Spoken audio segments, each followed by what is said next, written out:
जिस कौम को अल्लाह ताला के अजाब के तौर पर बंदर बना दिया गया, उसका वाकया कुरान मजीद में अस्सहाब ए सब्त, हफ्ते वाले लोग के नाम से बयान हुआ है।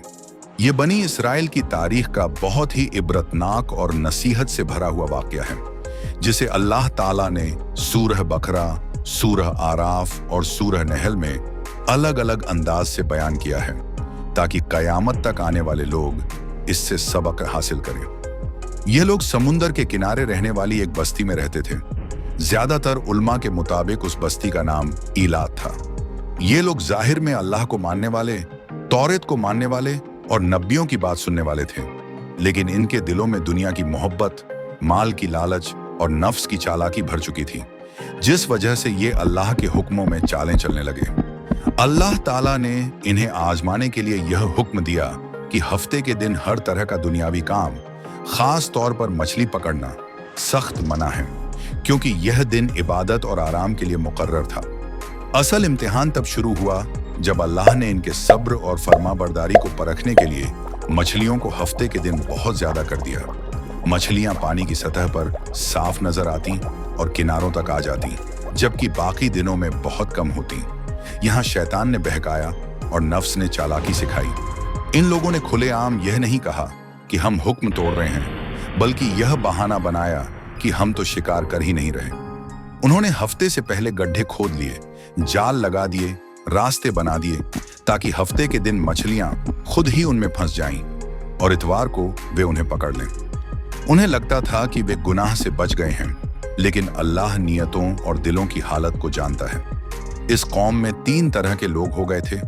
एक वो जो इस चालाकी में सीधे शामिल थे, दूसरे वो जो खुद तो गुनाह नहीं करते थे लेकिन चुप रहते थे, न बुराई से रोकते थे और न सही बात का साथ देते थे, और तीसरे वो नेक लोग जो डटकर बुराई से रोकते थे, समझाते थे और कहते थे कि अल्लाह से डरो और उसके अजाब से बचो। गुनाह करने वालों ने इन नेक लोगों का मजाक उड़ाया और कहा कि तुम ऐसी कौम को क्यों समझाते हो जिसे अल्लाह तबाह करने वाला है। नेक लोगों ने जवाब दिया कि हम अपने रब के सामने अपनी जिम्मेदारी पूरी कर रहे हैं और शायद ये लोग डर जाएं। जब नाफरमानी हद से बढ़ गई, गुनाह आम हो गया, दिल सख्त हो गए और नसीहत बेअसर हो गई, तो अल्लाह का अजाब आ गया। अल्लाह ताला ने फरमाया, कूनू किरदतन खासेइन, यानी जलील बंदर बन जाओ। और जो लोग हफ्ते के दिन चालाकी से मछली पकड़ते थे, उनकी शक्लें बंदरों में बदल दी गईं। उनकी अकल इंसानी थी, लेकिन सूरत हैवानों जैसी हो गई। वे अपने रिश्तेदारों को पहचानते थे, लेकिन बोल नहीं सकते थे। उनकी आंखों में पछतावा, डर और शर्म साफ नजर आती थी। 3 दिन तक वे इसी हालत में रहे, न खाना पीना रहा और न उनकी नस्ल आगे चली। फिर सबको हलाक कर दिया गया। जो लोग बुराई से रोकते थे, उन्हें बचा लिया गया, और जो चुप रहने वाले थे, उनके बारे में उल्मा में अलग अलग राय है, लेकिन सबका यह है कि बुराई देखकर खामोश रहना भी बहुत बड़ा खतरा है।